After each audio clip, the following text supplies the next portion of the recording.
Welcome to episode 80 with Titans MMA, Eric Wilson, and NXT's Christien Savoie. Let's do it. Episode 80, John. How are you, man? I'm good, man. It was good to see you today and sit down and chat for a while. I always find when we can sit down face to face, it's very motivating. We figure some shit out and we come up with some good ideas, you know? I felt the exact opposite, actually. It's hard. I was going to say it's hard to do that through phone and text all the time and email, but yeah, it is. It's good to know where you stand anyway. So yeah, it was. It was great to see you, buddy, and get some things off the brain here. And let's give a quick thanks to our sponsors at Maritime Madness. Check them out online, maritimemadness.com. Use the code FLA10. You'll save 10% and, of course, get some free shipping in Canada. Check them out, maritimemadness.com. John, fantastic episode tonight. Christien Savoie, pound for pound, for sure, king of the Maritimes. Not even, that's not really arguable at this point. No. He's kind of cleaned it out at this point. He's on to big things, man. This kid, he's doing it everything the right way. He's obviously a product of a few different places. He obviously trains down there with John at MXT, but he also is with Chris Peters there at, I believe it's East Coast Performance Boxing, I believe something close to that anyway. And he also has been out in Rufus Sport as well. Mm-hmm. Yeah. No, sorry, not Rufus Sport. No, it was Rufus Sport. Was it Rufus Sport? I thought it was a lab. I don't think so. No. Anyway, we're going to find out. Yeah, he'll tell us. That's right. He's he's a guy, man, that everybody should be paying attention to because he's gonna, if it's not the UFC, it's going to be another big promotion. But I think the UFC is what his plan is. So I guess without further ado, let's bring him on here and let's chat with him, Mr. Christien Savoie. How are you, sir? I'm good, brother. Thanks for having me on, man.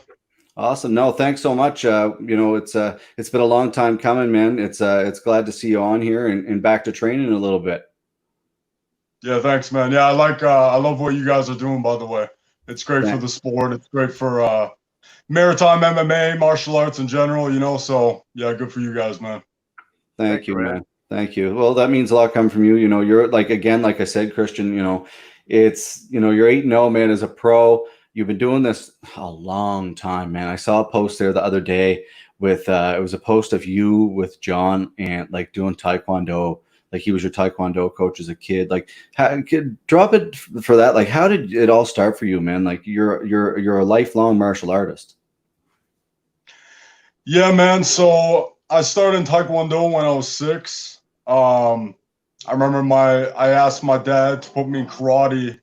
And I think it was after I watched Bloodsport, and I wanted to go in karate, and he ended up putting me in Taekwondo, and I was really good, man. I used to, I won all kinds of provincial and maritime tournaments as a kid, and but at some point I kind of lost interest once I got to like nationals and stuff like that, and then I got into MMA around the age of 14, 15, and, here we are. Yeah, no shit. How old are you now, Christian? I'm 27. I'll be 28 at the end of August, but yeah. Cool. Man, like that's prime. A lot of years under your belt, yeah. Prime steak right there. Yeah.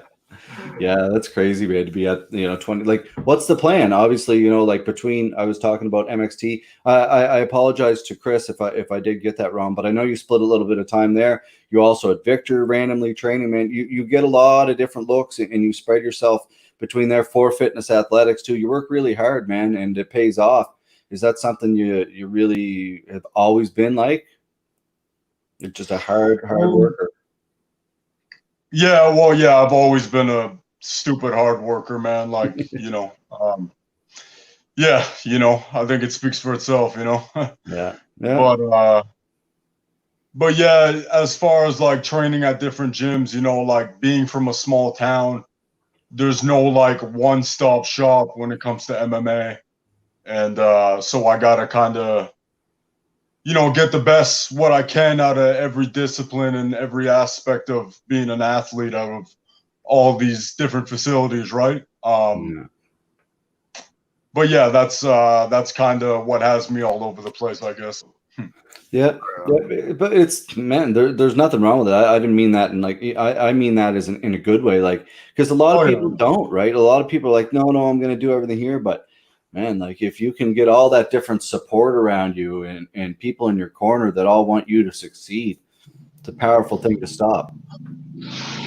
Yeah, and it's good, you know, as you guys probably know, you know, like it's good to get different looks and different opinions from different people, right? Because you know, we all have different games, we all have different body types, we all have different ways that we like to approach the fight game, you know. So I like taking little bits and pieces from everybody, I guess, and blend it into you know, who I am as a martial artist, I guess. Yeah. Do you consider yourself a striker, Christian? I know from watching you fight, you seem to spend a lot of time on the feet, but when you hit the ground or during the wrestling transitions, you seem totally comfortable. And I remember you showed up to Chokes by the Ocean a few years ago, one of Derek's tournaments, and just ran house. And I don't even think I'd seen you at a jiu-jitsu tournament until that point when you came in and started beating everybody in the advanced division. No, you didn't come back either.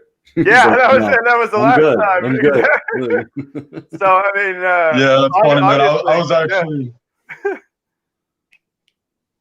Yeah, shoot, man. Yeah.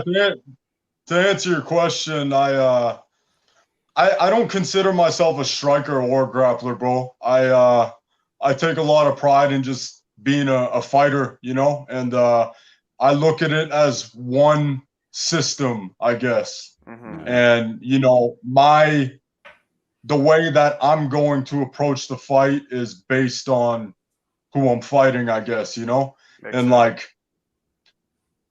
You know, for example, like, you know, my last fight, I fought Pat, you know,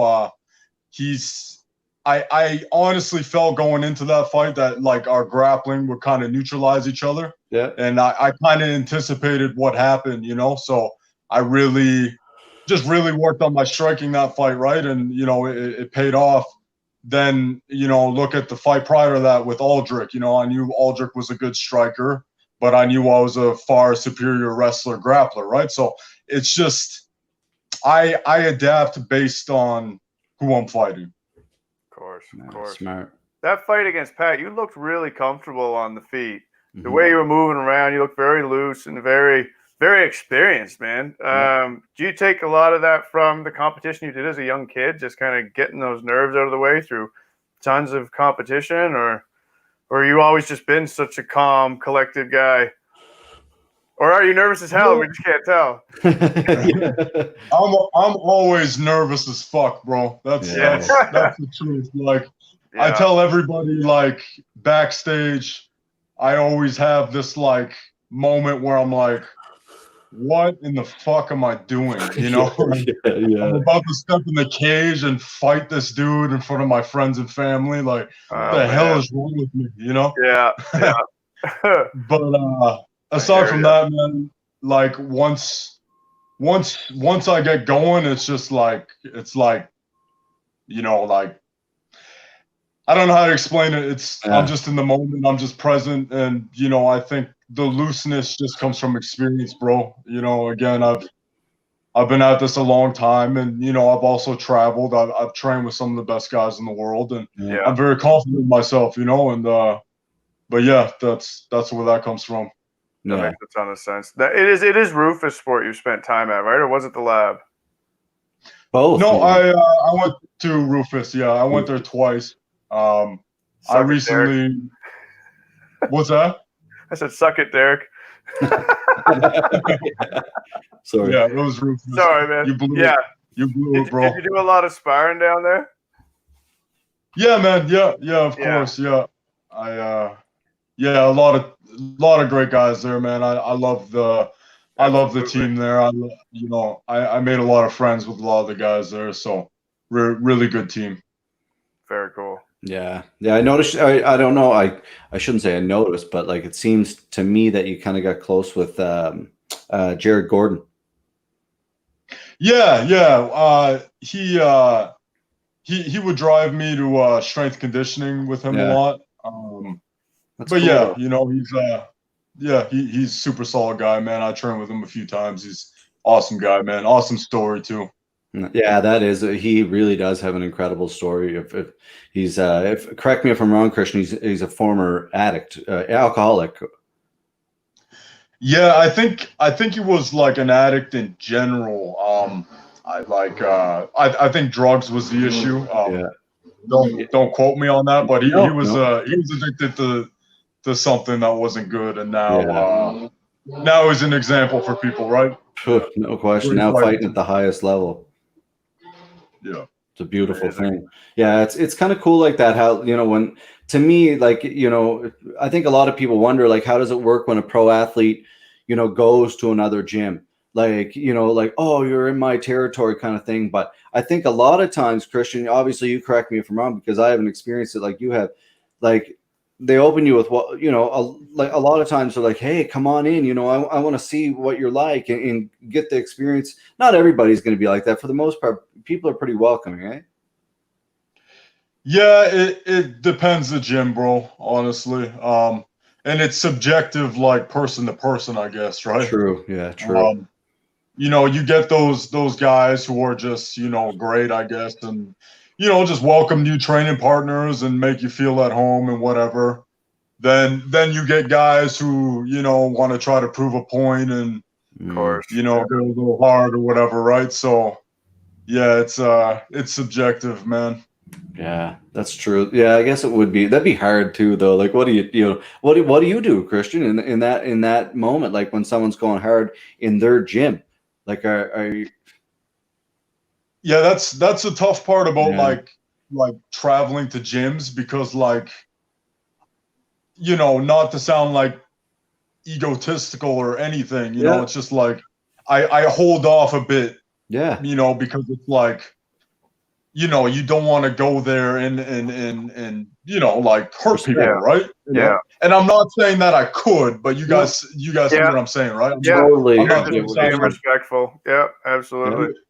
That's why Yeah. I'm It's always just like, interested in that. Like, how, as a respect thing, like, because like I struggle with that, and then by no means am I like, but I struggle with that when I like have a choke on somebody that I like, and I'm like, oh, whatever, right? But like, training, it's a hard thing, man. Like, I always kind of wondered that, like when you went into a camp, like, yeah, it's not easy for sure. There's so much into being a professional martial artist that people don't understand. especially with sparring, man, it's tough because like when somebody's going hard, like unless you're like, hey man, taper off, it's sparring, like, but otherwise, like you gotta kind of meet them, right? Because Yeah. it's Absolutely. otherwise you'll get hurt, so like Yeah. you're almost forced to fight in the gym, and myself personally, I'm not a big fan of hard sparring. Mhm. So I avoid those scenarios as much as possible. Yeah, smart man. Yeah, absolutely. It is part of it. I know even if someone visits my gym, I'll usually try to be one of the first ones to spar them, if not the first, and always trying to gauge off what they're bringing. But like you said, if someone tries to rip your head off, like sometimes you gotta protect yourself, right? And especially my size, like any shot by somebody 180 plus could be devastating. I mean, it's Take that your head right off. honest to God, man. I mean, you don't know, right? Like, I mean, something fucked up could happen, but yeah, it's a serious game, and yeah, you gotta do what you gotta do. But I 100% agree. If I'm ever walking into somebody else's gym, I'm not going to be the one that ratchets it up to 11 and sees where the chips fall. You're not going to impress anybody, that's for sure. Yeah. Yeah, it'd be pretty stupid to do that at a high level gym. Yeah. Oh man. You're fighting at welterweight now. Is that the plan? Is that moving forward, or you kind of spin back between two? I know, like for you, like nutrition and being a clean athlete is a really big thing to you. Like, you take a lot of pride in being a really good, clean athlete, being in really good shape. Is 170 the future for Christian? Yeah, for sure, man. And let me clarify: clean athlete isn't just nutrition. It's No, steroids exactly. and all that shit, right? Yeah, That's what I stand for. Yeah, I agree. But yeah, no, yeah, I'm definitely a big guy for 170. Yeah. And you know, but I can make the weight and I feel great at the weight, you know. So to answer that question, I'm gonna make the weight as long as I can, and you know, make the moves that I want to move, and I'm definitely open to moving to 185 again someday, but just take advantage of being young and healthy, you know. Yeah, no question about Absolutely. it. What after the Pat Carroll fight? Where are you kind of thinking of going from there? Did anything arise from that as far as the next step in your career? We kind of all that happened, and that was a very hyped fight, especially in the Maritimes. It was a lot of people tuned in for that, and awesome fight. You know, congrats to you both on putting on a great show. But then we just kind of didn't hear anything. Like, you're at the stage now where after any win like that, something big could happen. There's no question. Any news, man? Anything in the works? Yeah, definitely always things in the work, man. Yeah, and I've had a couple opportunities, but timing's everything, man. And it's looking good this summer. Let's just say that it's looking good Nice. for the UFC. So that's beautiful, nice. That either that or Contender Series, man. But that's what I'm banking on right now. Yeah. Good, nice. man. Awesome. Well, congrats. You know, that's hard work paying off, and no Speaks doubt for you're Maritimes. contender. Definitely. Yeah, it is. That's cool. I like that. Hard work pays off, man, and hopefully people coming up in the ranks below you in the Maritimes see that, Christian. You know, we need that, like people like you and Gavin and Caladius and people being successful. You know, TJ in the past, and you know, we need, you know, people who are successful that people can be like, oh, I can be that guy or that girl.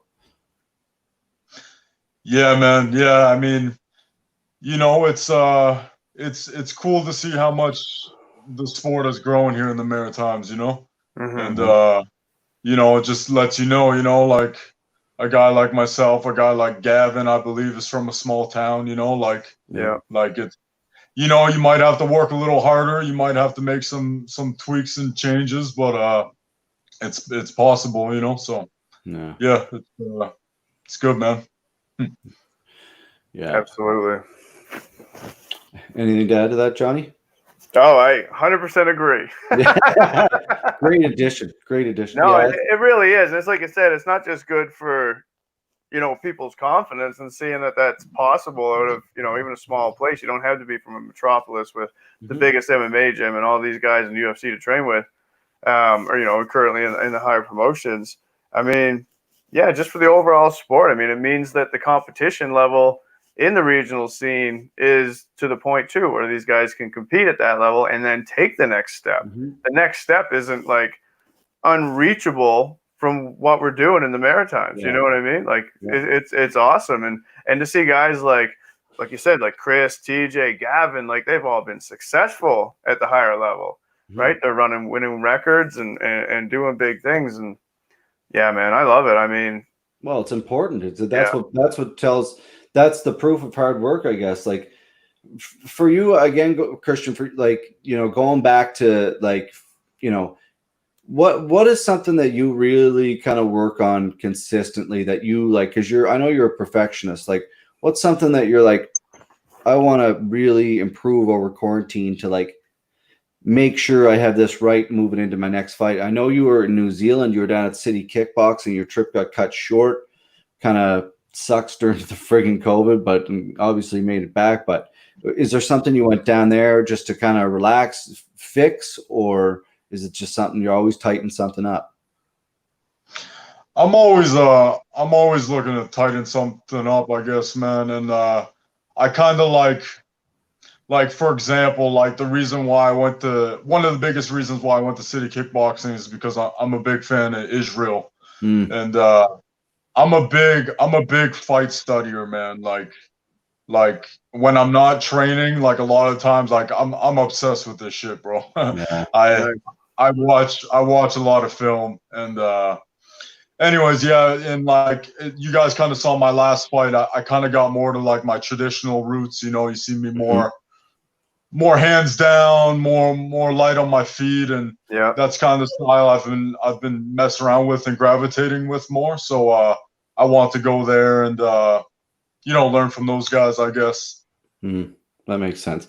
Yeah, the fight actually, the way you fought that fight actually kind of reminded me of the Johnny Campbell fight a little bit. I know like it's night and day, your skill level to then, but the way you kind of felt relaxed at like after I know like the Johnny fight, it was kind of a weird fight probably for you because it was a tough fight, obviously. But once you kind of clicked into your mindset in that fight, man, like it was game over.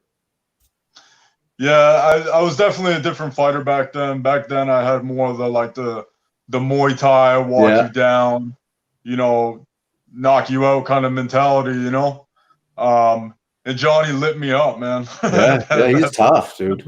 He jabbed the shit out of me, dude. And that's lack of head movement, and clearly I've evolved since then. So night and but day. yeah, the last fight, I knew Pat kind of had, he's got that real tight Muay Thai kickboxing style, and I knew that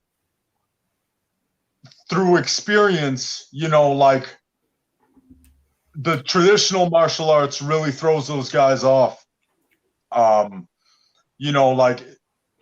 how do I explain this? I guess, my odds favored a lot more if I threw more funk at him than if I tried to play him at his game, Yeah. And yeah, that was kind of my strategy going into that one.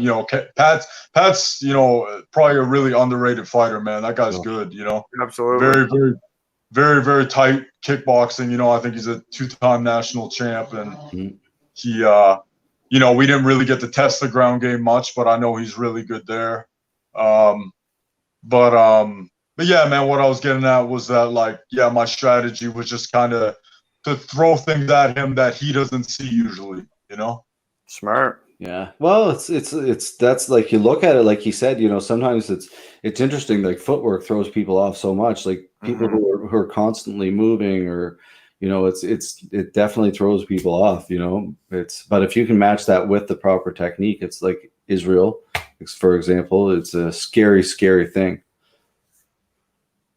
Yeah, man. Yeah, no. Well, what you're seeing now, like MMA is always evolving, right? And like in like 20 years, man, it's gonna be a whole different motherfucker, Yeah. It's gonna be like these kids starting like in MMA, and we're gonna have like a system, and we're gonna eliminate all these things that, like, as you guys know, like there's maybe, for example, like 20% of boxing techniques that work in MMA, 20% of jiu-jitsu, 20% of wrestling, right?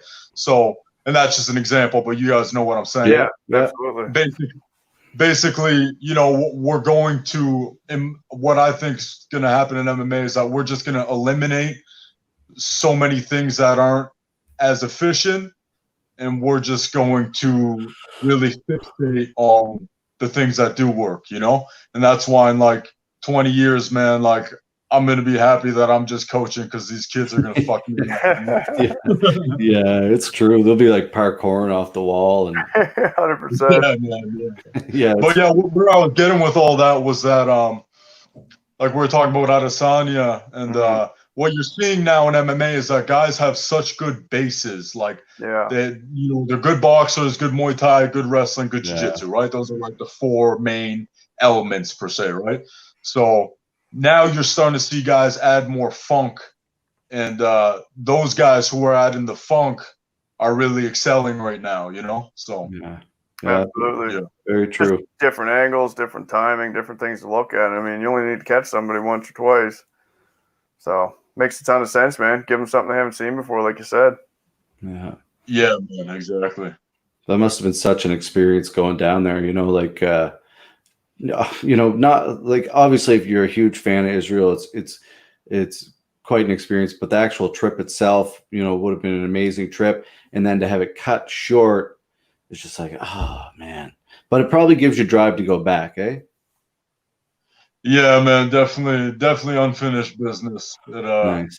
It sucks, but yeah, it was good, man. Like at least I made the relationships, like I got Eugene's contact, and I got, just for the week and a half that I was there, Doug Doug Vinny. He's the head kickboxing coach there. Mhm. But you know, I developed a good relationship with him. So yeah, you know, at least I made the connections and I made some friends there. And you know, I still got to like, you know, I got to spar with Dan Hooker, and Nice. I got to grapple with a couple Brad Riddell, a couple UFC guys I got to work with just the little bit of time that I was there. A lot of great kickboxers there too, man. Like guys that you know you haven't heard of, I guess, but there's some wicked kickboxers there, bro.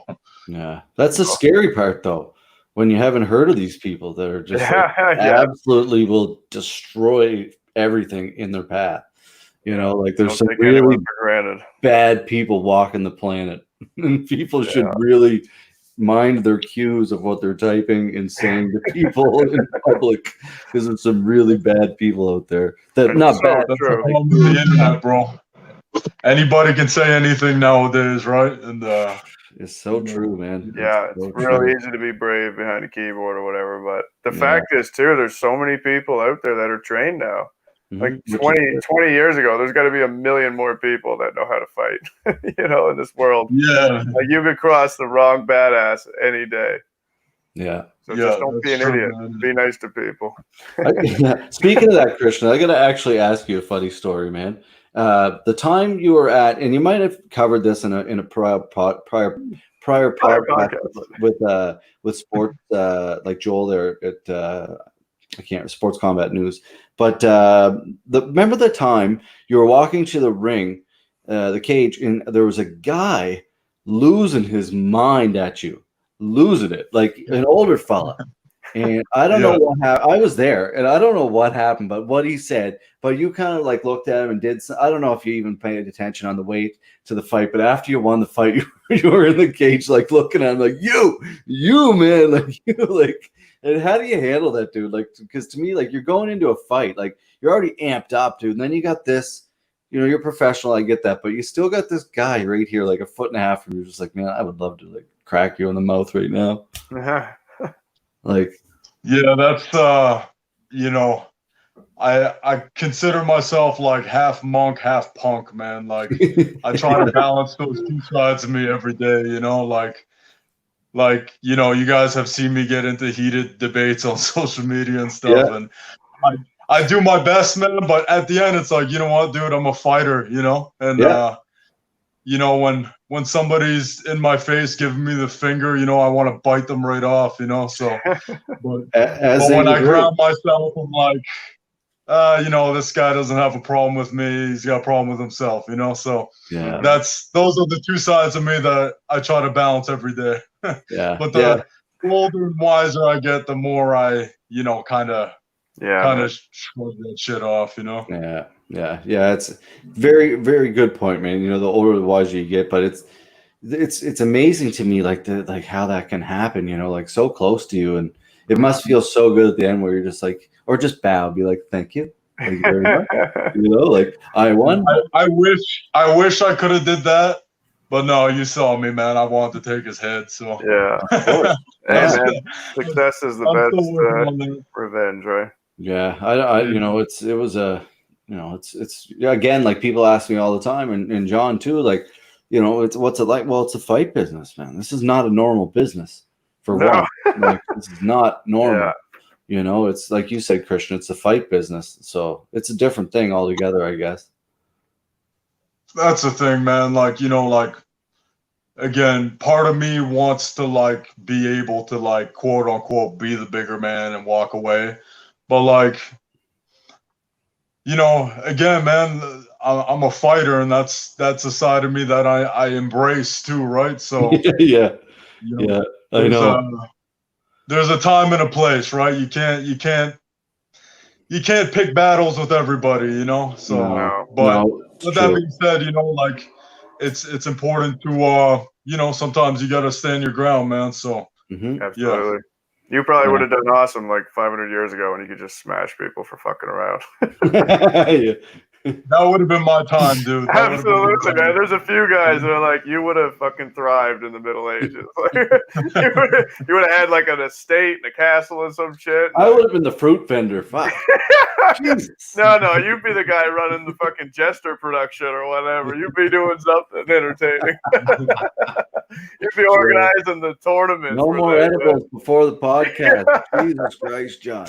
Too many ideas. Yeah. Okay. Well, before we let you go, Christian, man, I want to thank you for joining us, dude. You know, you're definitely a staple name here in Canada, man, and people should be well aware of who you are if they don't. So we wish you all the luck here. If I can give one last question, what's some advice you have for somebody who's kind of coming up the ranks in the Maritimes or wherever it happens to be, and they have some talent around them, they have some hype around them. Like, how do they get to the level you're at? First of all, man, thanks for the kind words. And as far as that, man, first of all, you have to have the talent. You have to want this thing, man, because we're not going out there playing ping pong and hitting balls. We're trying to land shins across domes. Like it's a brutal thing, man. So I don't encourage everybody to do this. Again, you need to have that kind of, I don't want to say dark side, but you know what I'm saying, right? Like, it's the switch, but the best advice I could give, man, is just like,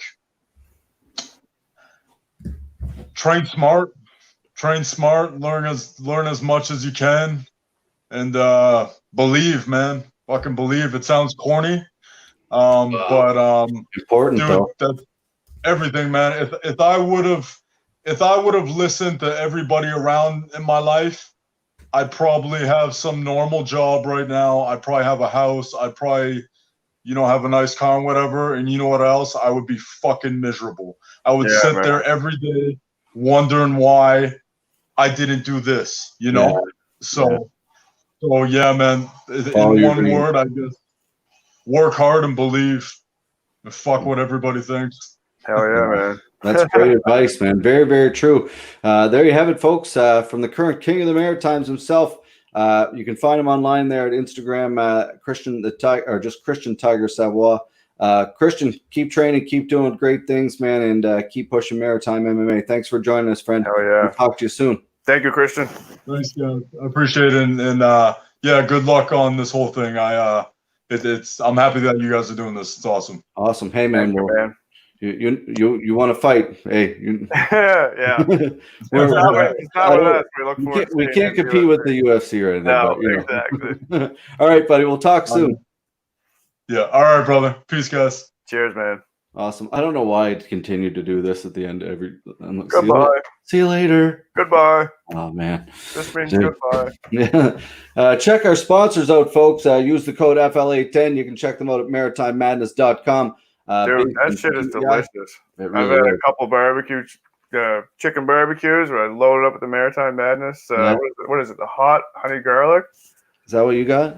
Yeah. What I got? Stupid good. This is classic habanero mustard and ghost pepper hot sauce. Oh, jeez, I'm glad you kept that one. Yeah, we'll give that away here soon. Let's get on to our second guest here, man. Man, Eric Wilson. How do you explain this fella? He's 7-10 record, but man, he's fought everybody. He's fought some really tough competition. He's really tough himself. He's from Saskatoon originally Alberta. Trains out of Outlaw in Saskatoon, but now he's out east here training with Peter and Gavin and the crew at Titans MMA.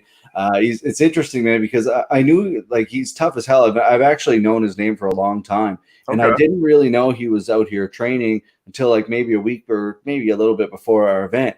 And I was walking up during the event. I was walking up in the concourse with Chelsea, or I don't know what I was doing, and this guy walked by me, and everybody else was drunk and it didn't kind of fit the profile, but he walked by and I was like, that guy looks tough as shit. I was like, he looks like a fighter or something. And then it clicked into me. I was like, oh, it's Eric Wilson. That's who that is. So it was cool. He came and supported the event, and he obviously fought McDougall. He fought McDougall Adam last too. So yeah, he's a good addition to the Maritimes for sure, man. A ton of experience, and yeah, it's cool. It's cool to have him on. Let's bring him on, Mr. Eric Wilson. How are you, sir?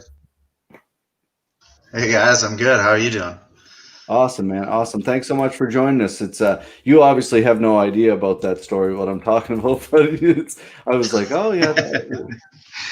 I saw you around there, but I don't remember crossing paths with you at all. So yeah, no, I don't know. You might have been looking the other way, but I was like, oh, I finally clicked in who you were. So what? I got to ask you, what brought you east?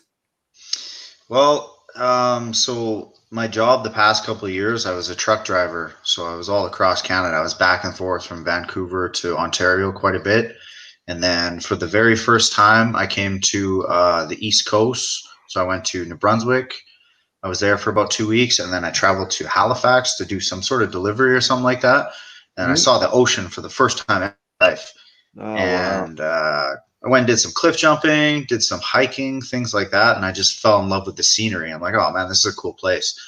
Got in touch with a buddy named Pat Major who happened to train at Titans. I went out there, did some jiu-jitsu, did another grappling class. I don't remember what it was. And I was like, oh man, that's some really solid training.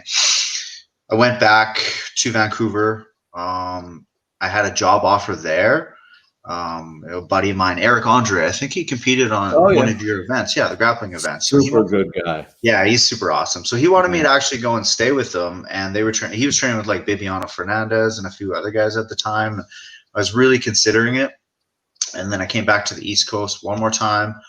And I went to a gym, just like a fitness facility. I met the girl that I'm with now, so that was heavy influence on on awesome my decision.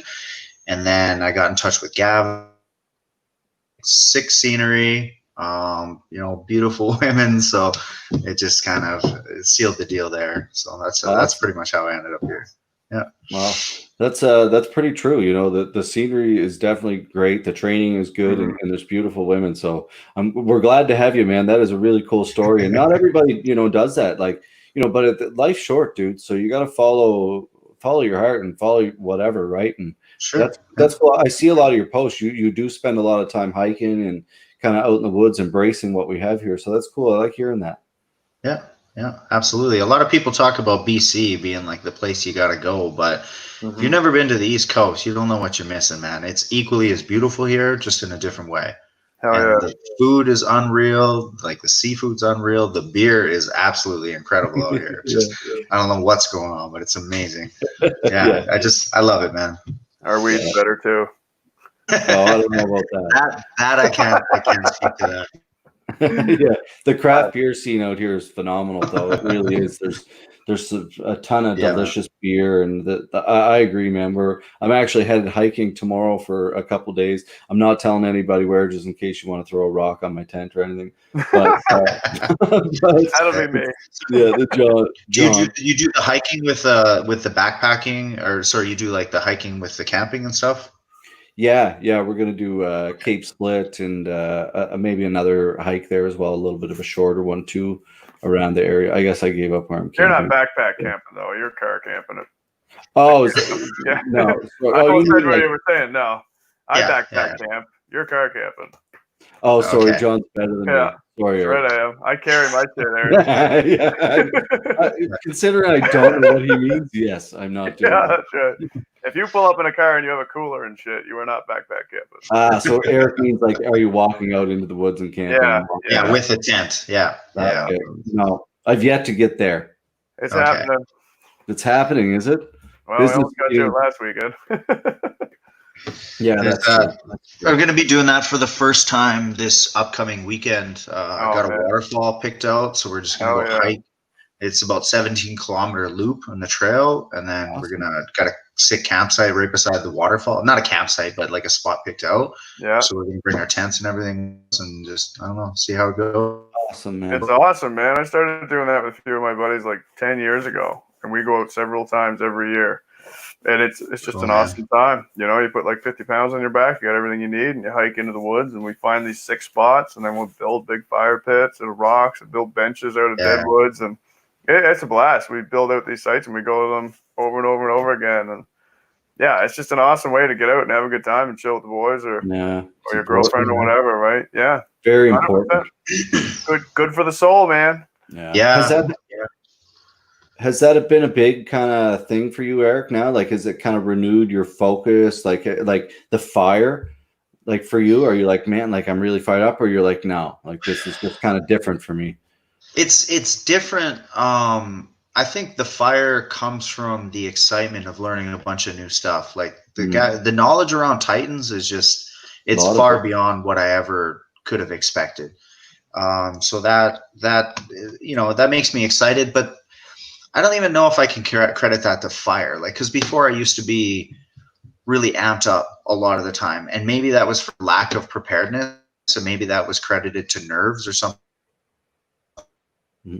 We're losing you a second. I always had 100% sure on that, but now I feel just calm and relaxed, like prepared. That's the best way to describe it. I don't worry. I don't stress about it. I just feel prepared enough that, I get a fight notice on 5 days. It's like, all right, let's do it. Yeah. Not too worried, right? Yeah. Speaking of which, what was your last fight? It wasn't 5, I don't think. Was it 5 days notice? It was, about 5 days notice. So what happened that day, it was Sunday night. We ate some homemade pizza, and we were drinking a beer. And then I get the call at 10 o'clock at night, and they're like, hey, I got a proposition for you. If you're interested, would you like to fight? I'm like, all right, man. So let me get back to you tomorrow. I'll talk it over with Gavin. I'll talk it over with Peter and the guys there. Get their input on it before I make a decision. Mm-hmm. Yes, I want to do it, but I'll get their input. Sure. So I went in the next day. They were confident in my ability, and watching.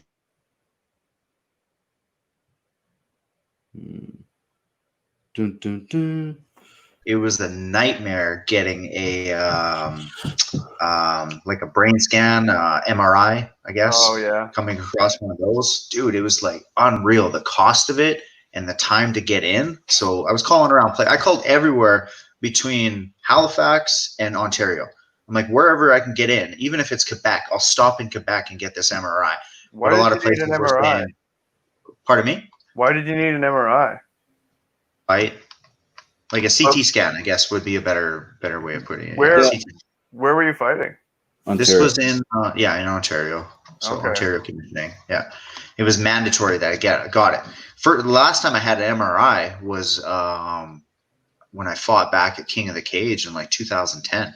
Haven't had an MRI. It's not part of our requirements, and we have quite a strict set of guidelines for athletes, but an MRI is not on it. So I wondered if maybe you had a concussion 3 months ago. And no, man, everybody has to do it, eh? Yeah, apparently all their local fighters have to get it done every 60 days. What? Jesus. Yeah, that's what the commission told me, man. I remember we were paying for that shit in clinical research, and it was like what, $1,200, $1,500 a pop. $1,600 here to get it done on 2 days' notice. And it's not good for you, is it not? Like, you're not supposed to just get CAT scans over and over again, are you? I don't think it's bad for you. I don't know. I've never heard that. I thought it was like bad, like radiology, but I probably wouldn't like sleep in it, but sleep in it. Yeah, I guess. Sorry, we cut you off there. So I guess it started with the process of getting that medical. And what else was the process of getting there to Toronto for that? Where was the fight? It was in Ontario. I'm not sure if it was Toronto or Peterborough or. It was by London, man. I can't even remember where it fought. It all happened so fast that I don't know, 5 days notice. I mean, you're stressing about the medicals and everything. Yeah. I can't even remember the exact location that it was in, but yeah. So with that, so I got the CT scan done. Had to get all my medicals updated because it was like literally 6 days past due. Oh man! So in that 90-day time span, right? So yeah. Got all that accomplished. Then it was a nightmare book.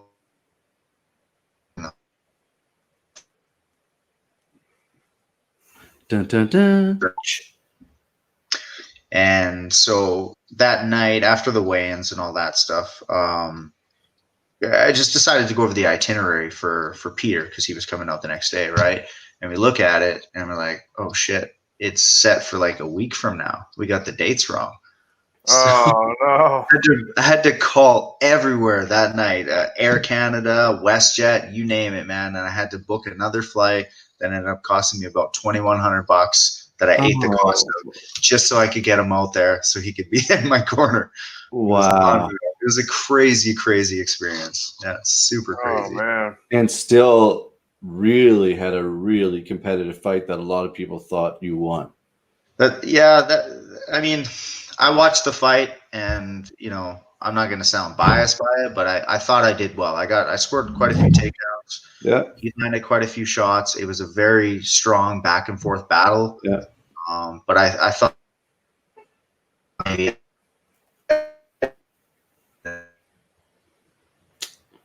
Bummer. Sorry, we're just having a little audio trouble there, Eric. What was that? We just missed the last part.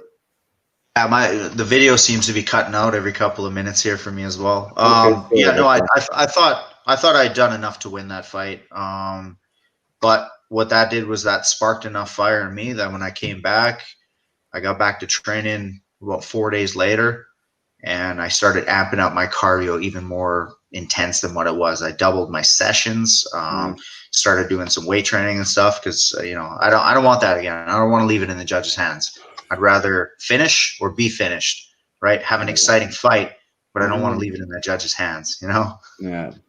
You're like a fight of the night fighter, aren't you, Eric? I mean, you've had a ton of fights. You've been a pro for a long time with 17 fights now. Is that correct? 17 or 18? Like that's a lot of fights, man. Like you've gone in there and just put it on the line over and over again. Like going forward, do you have any kind of plan, or you just love fighting and you're going to keep fighting as long as you can?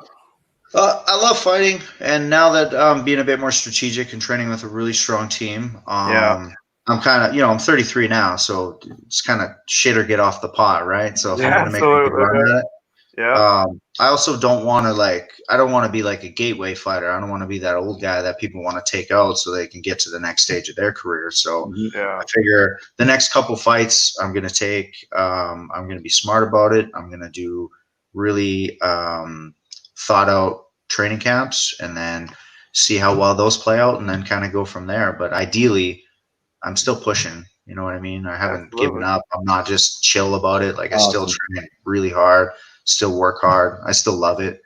Nice. So that's great to hear, dude. Like I said, it's a huge addition to the East Coast, man, and Titans too. Like it's like you say, the game plan there. Obviously, Peter, he's a fantastic coach, but Gavin, man, it's hilarious when he used to compete on my jiu-jitsu tournaments. He'd have a whole notepad of plans on what's going to happen, and just breaks it down really well. He's an absolute it's hard to explain. He just knows it so well, right? Yeah, he's a wizard, man. He's a wizard with this stuff. He's still got the notepads, still brings out his iPads in the training session. Like he just, some of us are sitting at home watching TV, and he's sending the links to, you got to check this out and watch how he does this, And I appreciate it because I know exactly what he's thinking in those times, and I appreciate that, man. Yeah, well, that's it, man. Surrounding yourself with people on the likewise, the same path, the same kind of mindset, same goals can never hurt you, man. And sure, I think that's great. And I noticed you commented on a post we had the other day about I don't know if it was Jamie. Was it Jamie? Siraj. Yeah. He's looking for a fight, and you're like, just hello. I'm right here, man. Well, I'm an hour away.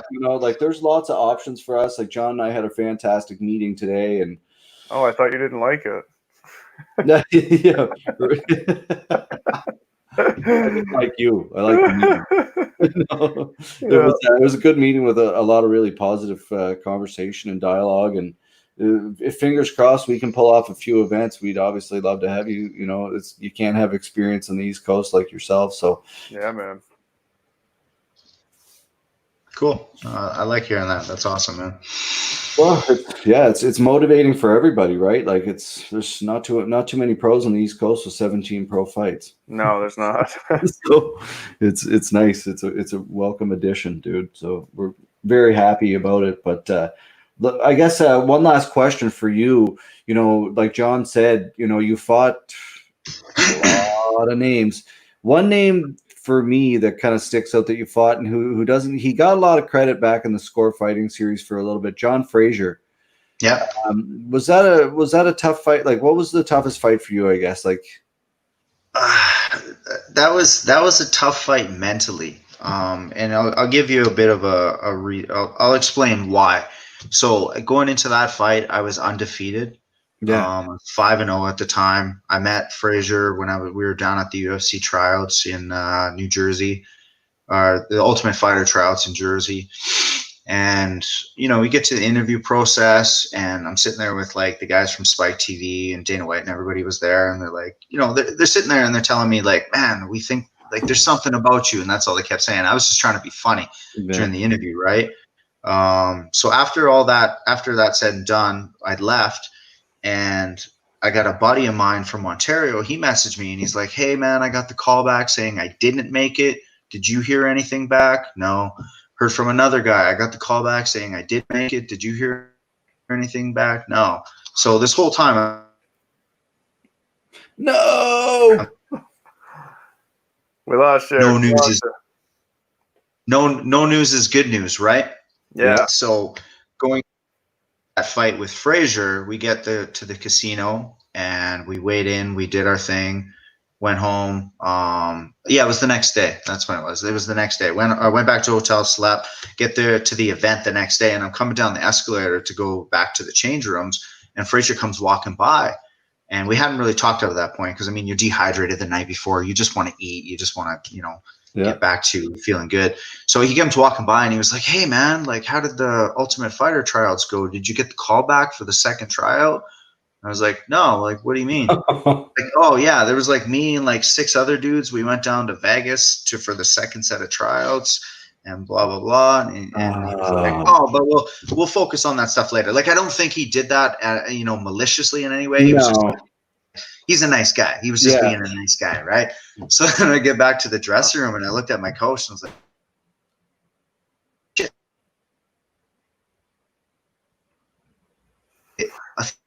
And we did our warm up and everything. We get to the backstage, and it was my first time going 5 rounds, first time as a main event, first time fighting for a title.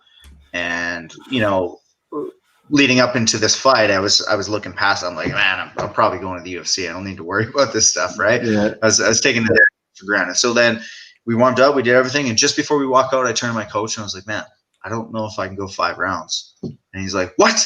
What are you talking about? And he slapped me on the back of the head, and we walked out to the cage, and I fought, and Frazier landed the submission. I don't even know if he had it on tight, because I always told myself, if I'm going to go down by a submission, you're going to have to break some shit, or you're going to have to knock me unconscious. But for some reason, I was in that position, and I tapped.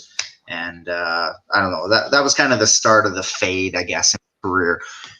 But back to your original question, I would say one of the toughest fights I had would be against Chad and Helliger.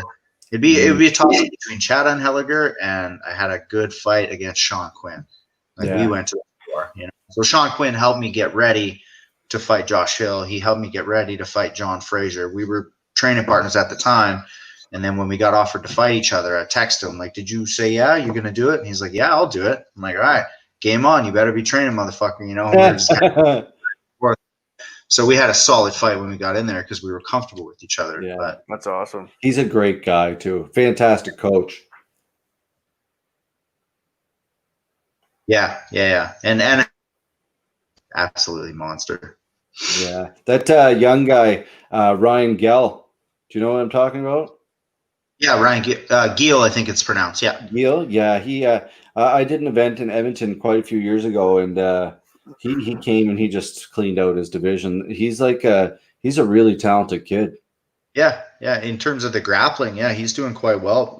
I haven't followed too much of his MMA career, so I haven't seen how he's been doing it. Has he got into MMA? Has he? I think he's done 2 or 3 fights, if I'm not mistaken. Don't quote me on this because it might have just been like kickboxing. Yeah. That's why I say I haven't got too in depth with it. Yeah, it's cool, man. It's a great scene. It really is, and from east to west of the whole country is a lot of talent, and including yourself. So again, thank you so much for jumping on here tonight. Is there any, for I guess like you just told that story about John in that fight. the emotions that would have came after that, again, like Christien, any advice for an athlete who might be kind of going through that kind of same thing? Oh man, that's tough to say because every scenario is different. And when you are getting ready for a fight, when you're getting ready for weight cuts, when you're doing any sort of combative scenario that you have to completely immerse yourself in, it creates a little bit of vulnerability in the rest of your life. That, like, for me, the way I always describe it is like those Snickers commercial where somebody's acting like a little bit of a baby until they eat something and line after that. You're that baby when you're going into it because you're so laser focused on what's going on that you kind of shut the rest of the world down. And then when some shit comes up that impacts you, you're like, oh, this can't be happening right now, So any advice that I could give would probably be surround yourself with solid people that build you up, people that give you good input. Really focus on your own mentality, your own mental awareness. So whether it's meditation, whether you're doing something like visualization, something along those regards, but just really take everything with a grain of salt because it might not be as serious as it seems to be when you're getting ready for that fight. Absolutely. Stay focused, but just surround yourself with solid people. That's the best advice I can give, man. Yeah, that's very good advice and very true. Like I find often in this world, people judge, and I say it all the time, people judge other people based on the opinions of that person. Sure. Go find out for yourself what that person's like. Sure. Make your own assertion of go talk to that person, go get to know them and hang out with them. 9 out of 10 people are really wonderful people. Yeah, absolutely. Or how somebody else, 9, but but how somebody else treats that person shouldn't reflect how that person interacts with you, right? Exactly. So, yeah, I couldn't agree more with that, and that happens a lot, and I think that's a wonderful thing, man. And to see someone move into just the small things in life. You came out here, you're East Coast, like the beauty. You met someone that changed your life, and now you've surrounded with another great club. That's what life's about, dude. Like it's a really great story, I think. Yeah. What's the job? Like, what are you? Is it the same kind of thing out here? No, man, I don't drive truck anymore at all. I do like personal training. So I went head first in the fitness industry, and so I basically my work used to be like work and training, and now it's like work and training. Sometimes training takes over work, and it's awesome, I love it, man. I can't complain. Good for you, man. That's a big change. Like, I'm excited to see what you're gonna do now in the next couple of years, right? Like, it's motivating. Yeah, man. Sky's the limit, man. Everybody this was home to me. What's that? Sorry. Sorry, we're having a little sound delay. Sorry, I cut you off there, Eric. Is that where everybody can find you? Yeah, Eric Wilson MMA. Yeah, absolutely. Perfect. Awesome, man. Well, again, thank you so much for joining us. You joined us on short notice. I've been meaning to get you on here anyway. So it's hopefully we'll meet you in the near future and get you on a card and get the wheels in motion, man. So lots of love to you. Enjoy that the hike this weekend. Yeah, that'd be sick, man. I'd love to fight on a card. Awesome. Yeah. Perfect. Yeah. Well, let's do it. Get all right, Peter in touch with that man right there, Mr. Foster, and we'll line something up. Thanks, Eric. Talk soon. Good to meet you, Eric. Cheers, guys. Cheers, buddy. There, I did it again. Hey, man, I did it too. This is how we say goodbye to people. That was good. What a great guy, eh? Yeah. I didn't know he was kicking around Halifax, so it's awesome to know that he's moved in just recently, and another high-level guy. I mean, and good to hear he's in at Titans working with those guys, man. I mean, Gavin needs good training partners, and all those guys, of course, bring their own massive amount of knowledge in their approach. So exactly, no, it's wonderful, right? Like it's knowledge never hurts anybody, John. More knowledge, the better. I agree. Well, buddy, it's for anybody who's wondering. Again, John and I were talking about. We had a really great conversation today. By the way, I think our Instagram just got hacked. I don't know. Cool. I don't know. We'll figure that out later. But anyway, a great conversation today. Great meeting. Fingers crossed, we can get everything finalized for you fans in the next couple of weeks and get it out there. Everything's based on the approval of the government, so our hands are tied. Approval of the government, and we'll see what happens next week with the state of emergency and that. So That's I think to say that we should have more news within 2 weeks would be reasonable. Yeah, I think that's fair. We can't jump the gun, but if nothing else, we're working towards it, and we feel like we're making progress. And at least if there's positivity in the air, man. It's not all doom and gloom and what the fuck's going to happen in the next few months, right? So it looks like some possibilities are going to happen. Yeah, I'm quite positive, whether that means anything or not. But I'm quite positive we're going to be able to bang off some events here in the fall. So I think so. I think we'll be able to get some guys fighting and girls. Yeah, that's right. One way or another. That's guys right. and girls. Yeah, my apologies. Yeah, well, it's all right. It's okay. Shout out to any of the girls out there who want to fight. Make sure you get in touch with us. Always happy to keep that female scene building. Amateur, professional, whatever it happens to is. Hell yeah, man. It's all about if we could have a full card of females, I'm sure we'd do that in the future if we could do something like that. It's a scene with a lot of momentum. So get those girls in there scrapping. Yeah, always a few in the mix. Yeah. Just gotta find opponents for some of these girls. Absolute killers. That's the hard part. Yeah. Nobody wants to fight them. No. Smart. But, yeah, it's true actually. Yeah, 100%. Yeah, well, all you girls from away outside the Maritimes, get in touch with us. All right, buddy, that was awesome. Episode 80 in the books. 20 to 100. Oh my God! Once we get to 100, we quit. We're passing the buck on to somebody else. We're passing it to someone else that's going to host the shows from now on and move the brand into a different direction. And hopefully, they can host a show for us and do the interviews for us and be a lot prettier and better sounding than we are. We'll host editions. Yeah, just additions. Additions like when we're out fishing and I'm not catching fish or whatever. But come here, buddy. Not yet. No. Oh, I got a visitor. I got a bobcat. Oh, look at this guy. He looks like a wildcat for sure. He's a Bengal cat. Nice. Doesn't look like one. Looks like a house cat to me, Derek. I don't know. Man. Bengal cat is a house. I know. That does not look like a Bengal cat. Man. Maybe crossed with something else. Man, don't screw up my pure breed card. I spent $2,000 on this cat. No, it's like you're right. It's a house cat. It's a barn cat. Still a very nice looking cat. Thanks, man. He looks very comfortable. He's happy. All right, let's get out of here. Episode 80 in the books. We will not see you tomorrow, folks. We're out of here. Back possibly Saturday, if not Sunday, with an edition. But have yourselves a wonderful rest of the week. And we will catch up with you soon. Thanks so much for joining us. Thank you. If you can be anything in this world, John. Be kind, people. And we'll see you in a few days. Have a good weekend. Hopefully the weather's good. Okay, goodbye. Thanks for watching. Remember to hit that subscribe button. And as always, thanks to our friends. We'll see you tomorrow.